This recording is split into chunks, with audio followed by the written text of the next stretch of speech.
हे भगवान, फिर उसकी गति क्या होगी?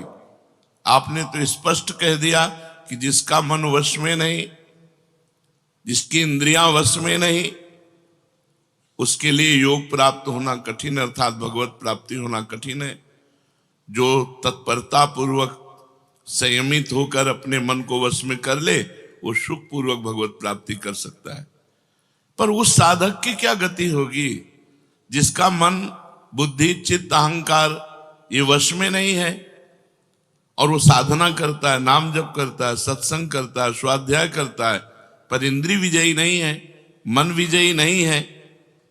अंतिम समय उसकी भगवत स्थिति नहीं रहेगी, क्योंकि वो मन विजयी नहीं है। विषयाशक्ति है, असावधानी है, अंतकाल में मन परमात्मा में नहीं लगा, विचलित हो गया, साधन से हट गया, परमात्मा की प्राप्ति नहीं हुई। तो हे कृष्ण, कृष्ण सबको आकर्षित करने वाले, हे भगवान, आप ही जान सकते हो, इस प्रश्न का उत्तर आप ही दे सकते हो कि उसकी क्या गति होगी। तात्पर्य है कि वो नरक तो जाएगा नहीं, क्योंकि नाम जप करता है। थोड़ा भी नाम जप करता है तो नरक नहीं जाएगा, थोड़ी भी भक्ति करता है तो नरक नहीं जाएगा। अजामिल के प्रसंग में यमराज जी ने अपने दूतों को आदेश किया था कि यदि कोई भी नारायण कृष्ण हरि बोलता है, गले में कंठी बांधे, वैष्णव है, भगवान का दास है, भूल करके मत जाना, तो नरक तो जाएगा नहीं, क्योंकि साधन करता है, नाम जप करता है, पाठ करता है, पर जितेंद्री नहीं है, मनोनिग्रह नहीं, इसलिए भगवत प्राप्ति तो होगी नहीं, ये भगवान कह रहे हैं। पर नरक तो जाएगा नहीं, क्योंकि नाम जप करता है, और स्वर्ग की इच्छा नहीं, इसलिए स्वर्ग नहीं जाएगा, और मोक्ष इसलिए नहीं हुआ कि वो मन इंद्रियों को बस में नहीं किया। तो उसकी गति क्या होगी? काम गतिम कृष्ण गच्छति, वो किस गति को प्राप्त होगा? कश्चिन्नो भय विभ्रष्टस् छिन्ना भ्रमिव नश्यति, अप्रतिष्ठो महाबाहो विमूढ़ो ब्रह्मणा पथि। हे महाबाहो, हे अजान बाहु, संसार के आश्रय से तो रहित है और परमात्मा के मार्ग में भ्रष्ट हो गया है, परमात्मा को प्राप्त नहीं कर पाया और संसार के मार्ग को छोड़ दिया है, दोनों ओर से भ्रष्ट हुआ। उसकी क्या गति होगी? कहीं वो किसी बादलों की तरह छिन्न भिन्न नष्ट तो नहीं हो जाएगा। दोनों ओर से भ्रष्ट हुआ, अर्थात संसार मिला नहीं, परमार्थ में भगवान मिले नहीं, तो उसका समय जो परमार्थ में गया, जो भजन साधन में गया, वो सब बेकार हो गया, क्योंकि आपकी तो प्राप्ति हुई नहीं। एतन्मे संशयम कृष्ण छेतुर्मर्हस्य शेषतः त्वदन्या संशयस्यास्य छेता नाहुपपद्यते। हे कृष्ण, मेरे इस संदेह को सर्वथा छेदन करने के लिए आप ही समर्थ हैं, क्योंकि किसकी क्या गति होगी इसका निर्णय तो सिर्फ भगवान कर सकते हैं। इस संशय का छेदन करने के लिए आपके सिवाय इस सृष्टि में दूसरा कोई नहीं हो सकता, इसलिए आप का गति कृष्ण, उसकी क्या गति होगी? भगवान बोल रहे हैं, बहुत सुंदर बोल रहे हैं। पार्थ नैवेह नामुत्र विनाशस्तस्य विद्यते, नहि कल्याण कृत कश्चित् दुर्गतिम तात गच्छति। पहली बात है कि उसकी दुर्गति नहीं होगी, ये तो बस पक्की मान लो। वो नरक नहीं जाएगा, वो स्वर्ग नहीं जाएगा, मोक्ष नहीं होगा, लेकिन उनकी दुर्गति भी नहीं होगी। ऐसा नहीं है कि वो दुर्गति को प्राप्त हो जाए। जिसको अंतकाल में भगवान का स्मरण नहीं होता, उसका कहीं पतन तो नहीं हो जाता? अर्जुन का पूछना था। इस बात को लेकर के बहुत व्याकुलता थी कि बेचारा साधन कर रहा है, इंद्रियां बस में नहीं, मन में बस में नहीं, तो अंत समय भगवान का स्मरण नहीं होगा तो उसकी दुर्गति हो जाएगी। तो भगवान कह रहे पार्थ नैवेह नामुत्र विनाशस्तस्य विद्यते। हे पृथानंदन, सच्चे हृदय से जुड़ा था, भगवान जुड़ना देखते। रहत न प्रभु चित चूक किए की, करत सुरत सै बार ही की। भगवान उसकी क्रियाओं को नहीं देखते, उसके चित्त को देखा, हृदय की बात देखी। वो भगवान से जुड़ना चाहता है, वो भगवान को प्यार करना चाहता है, वो भगवान से मिलना चाहता है, पर इंद्रियां वश में ना होने के कारण, मन वश में ना होने के कारण बार बार वो विषयों में फिसल जाता है, बार बार भोगों में पतित हो जाता है। तो भगवान उसका पतित होना नहीं देखते, भगवान उसका चित्त से जुड़ना देखते हैं। रहत न प्रभु चित्त चूक किए की, करत सुरत सरबार हिए की। हृदय की बात देखते, सच्चे हृदय से भगवान में जुड़ना चाहता था। अब उसका पतन नहीं हो सकता, मरने के बाद भी पतन नहीं हो सकता। जितनी उसकी स्थिति भजन में बन गई है, उसके नीचे वो गिर ही नहीं सकता। बहुत बढ़िया बात है। हमारा अगर 100 नाम जप हो गया है तो 101 से चलेगा अगले जन्म में, 99 से नहीं चलेगा। जिसकी जितनी भजन में स्थिति हो गई है, उससे वो नीचे वो नहीं गिर सकता। देखो, पहली बात तो दुर्गति हो नहीं सकती, नरक जाना नहीं है, स्वर्ग जाना नहीं है, दुर्गति होनी नहीं है। आगे भगवान बताएंगे उसकी गति क्या होगी। उसकी साधना जितनी है वो कभी नष्ट नहीं हो सकती। चाहे जितना बड़ा पाप बन जाए, उस पाप का उसे दंड भोगना पड़ेगा, लेकिन उसकी साधना नष्ट नहीं होगी। ये इस मार्ग का बहुत बड़ा सपोर्ट है कि मानो हम दिन भर भजन किया, हमसे शाम के गलती हो गई तो बोले दिन भर का भजन नष्ट हो गया। नहीं, आपका भजन दिन भर का वो है, और जो आपकी गलती हुई वो अलग है। गलती का आपको प्रायश्चित या दंड भोगना पड़ेगा, और भजन आपका सुरक्षित है। वो नीचे नहीं गिरेगा, उसकी साधन सामग्री नष्ट नहीं होगी। ये बहुत हृदय को शीतलता पहुंच। हमने जो नाम जप किया वो हमारा सुरक्षित है, नाम जप वो कभी नष्ट नहीं होगा। उसका पारमार्थिक उद्देश्य भी नहीं बदलेगा। उसने उद्देश्य बनाया भगवत प्राप्ति, वो उद्देश्य भी उसका नहीं बदलेगा। हाँ, कितने जन्म लगेंगे ये उसका प्रयास होगा, प्रयत्न होगा। वो जन्मता मरता रह सकता है, ना भजन उसका नष्ट होगा, कम होगा, ना उद्देश्य उसका बदलेगा। वो लगेगा भजन। भक्ति बीज पलटे नहीं, जो जुग जाए अनंत। ऊंच नीच कुल उपजय, होए संत को संत।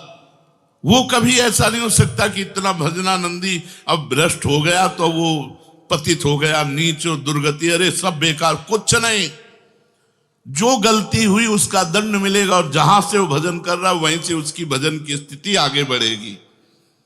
जैसे उदाहरण में राजर्षि भरत का उदाहरण दिया था कि हिरन पे वृत्ति गई तो हिरन बने, लेकिन गंडकी नदी में खड़े होके हिरन बन करके भी इतना भजन किया कि अगला जन्म जड़ भरत जी के रूप में ब्रह्मबोध संपन्न महापुरुष के रूप में हुआ। तो भगवान कहते हैं, नहीं कल्याण कृत कश्चित दुर्गतिम तात गच्छति। अर्जुन, हे तात, बहुत प्यार भरा संबंध है, उसकी दुर्गति नहीं हो सकती। जो मेरा थोड़ा भी भजन किया है उसकी दुर्गति नहीं हो सकती।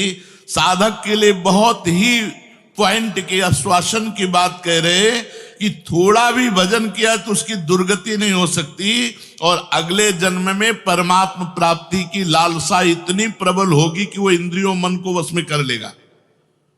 इस जन्म में जो चूक हुई वो अगले जन्म में सुधार लेगा।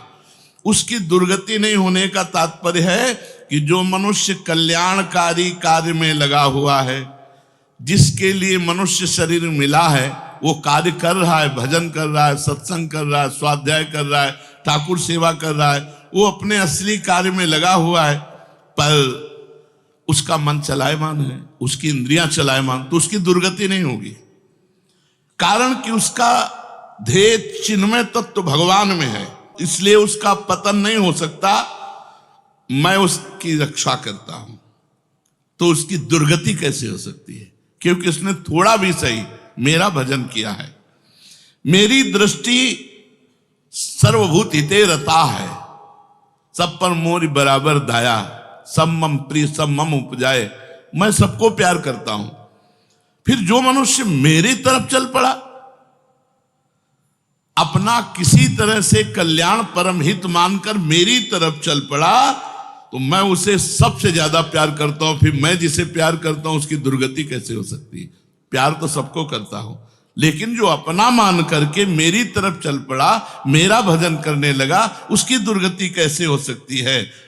मेरा वो समझे न समझे, उससे वास्तविक संबंध तो है ही। ममई वांसो जीव लोके जीव भूता सनातना। वो भले भगवान से संबंध ठीक नहीं लगा पा रहा, लेकिन भगवान तो जान रहे मेरा संबंधी है, मेरा अंश है। ये संसार के साथ उसका वास्तविक संबंध नहीं है। उसने मेरे साथ इस वास्तविक संबंध को, असली लक्ष्य को उसने स्वीकार किया कि अब इस जन्म में भगवान को प्राप्त करना चाहता हूं, तो चाहे जितना बड़ा गलती पड़ गई हो, अपराध पड़ गया हो, उससे दुर्गति उसकी नहीं हो सकती। भगवान कह रहे उसका किया हुआ साधन नष्ट नहीं हो सकता। हां, वो देखने में मोहित सा लगेगा कि भ्रष्ट हो गया, अब तो कोई भजन साधन नहीं, अब तो भ्रष्ट सा हो गया है, साधन छूटा दिखाई देगा। परंतु ऐसी परिस्थिति में भी मैं उसका साथ नहीं छोड़ता। उसने मेरा भजन छोड़ दिया, मेरा साधन छोड़ दिया, लेकिन मैं उसका, जैसे एक सत्संग में दृष्टांत में देते थे कि जगन्नाथ जी की सेवा में श्रीअंग पार्षद रहते थे, तो उनमें से एक पार्षद वैश्या संसर्ग करने लगे कुसंग के कारण। तो जब सब पार्षदों को पता चला तो उन्होंने बुलाया और कहा, देखो तुम परम पावन श्री जगन्नाथ जी के अंग सेवी हो, या जगन्नाथ जी की सेवा छोड़ो वैश्या का संग करो, या वैश्या संग छोड़ो जगन्नाथ जी का अंग संग करो। तो भगवान की माया से मोहित हुए, साधन से गिरे हुए होने के कारण उन्होंने जगन्नाथ जी का अंग संग छोड़ दिया और वैश्या का अंग संग स्वीकार किया। आश्चर्य की बात कि जब उनका शरीर पूरा हुआ, वैश्यागामी जो अंग संग सेवी थे, तो जब शरीर पूरा हुआ तो जगन्नाथ जी ने स्वप्न में अपने पार्षदों को आदेश किया कि उसकी अंत्येष्टि क्रिया हमारे पार्षदों जैसी की जाए। तो उनका प्रभु स्वप्न में ही कहा कि प्रभु उन्होंने तो आपको छोड़कर वैश्या को स्वीकार कर लिया था। तो बोले उन्होंने छोड़ दिया था, ये उनकी हिम्मत है, हमारी हिम्मत नहीं, हमारा स्वभाव नहीं है, हमारी सामर्थ्य नहीं है। हम एक बार जिसको पकड़ लिया उसको कभी छोड़ते नहीं। तो भगवान यहां कह रहे हैं कि कभी कभी वो मोहित हो जाता है, वो साधन छोड़ता, लेकिन मैं उसे नहीं छोड़ता। ये खास बात समझो, मैं उसे नहीं छोड़ता। उसका किया हुआ अपराध, किया हुआ पाप, भले उसको थोड़ा समय दंड भुगताने के लिए, लेकिन मैं उसे छोड़ता नहीं हूं। तो उसकी दुर्गति कैसे हो सकती है? इसलिए घटना घट सकती है। ये तो भगवान कह रहे हैं मनमानी मत करना, कह रहे घटना घट सकती है। आपने अपराध किया, आपको पाप का दंड मिल सकता है, लेकिन मैं उसके अंदर ऐसी व्याकुलता पैदा करूंगा कि वो सब प्रपंच छोड़कर दौड़कर मेरी तरफ भाग पड़ेगा, क्योंकि मैं उसे नहीं छोड़ता। जैसे गोपियों में थोड़ा अभिमान आया, मैं अंतर ध्यान हुआ, लेकिन उन्हीं के बीच में रहकर जहां व्याकुल हुई मैं प्रकट हो गया। तो भगवान कह रहे हैं कि एक बार जिसके भीतर थोड़ी भी साधना चल पड़ी, थोड़े भी संस्कार भक्ति के पड़ गए, नाम जप करना, वाणी पाठ करना, थोड़ा भी भगवत्कार, कर्म चैव तदर्थीयम सदित्येवाभिधीयते, तो उसका कभी पतन नहीं हो सकता जो संस्कार पड़ गया भक्ति का, क्योंकि सत वस्तु का कभी अभाव नहीं होता। तो फिर प्रभु गति क्या होती है उसकी? तो भगवान कह रहे प्राप्य पुण्य कृताम लोका नुषित्वा शाश्वती समाह शुचीनाम श्रीमताम गेहे योग भ्रष्टो भी जायते। आहा, प्राप्य पुण्य कृताम लोकान, उसने गंगा स्नान किया है, उसने नाम जप किया है, उसने वाणी पाठ किया है, उसने ठाकुर सेवा की, तो कोई साधारण है? बहुत बड़ा धनी है। भले लोक भ्रष्ट हो गया है, भले इंद्रियां उसके कब्जे में नहीं, भले मन उसके कब्जे में नहीं, लेकिन साधारण जीव नहीं है। वो भगवान का जन है, उसने नाम जप किया है, वाणी पाठ किया है, ठाकुर सेवा की, धामवास किया, तीर्थ अवगान किया, प्राप्य पुण्य कृताम लोकान।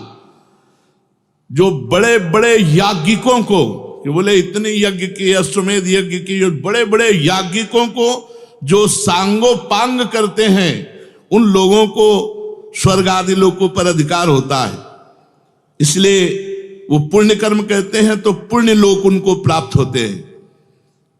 पाप कर्म करने वालों को नरक भेजा जाता है।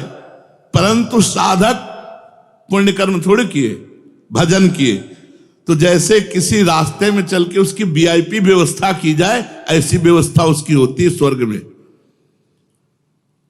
जितने दिन उसको अगला जन्म नहीं मिलेगा, उतने दिन भारी व्यवस्था स्वर्ग में उसकी होगी। पुण्यवताम लोके, जो बड़े बड़े पुण्य आत्मा पुरुष प्राप्त करते हैं, इतनी अमुक यज्ञ की, अश्वमेध यज्ञ की सांगोपांग, उनको उसकी वीआईपी व्यवस्था होगी। प्राप्य पुण्य कृताम लोका नुषित्वा शाश्वती समाहा।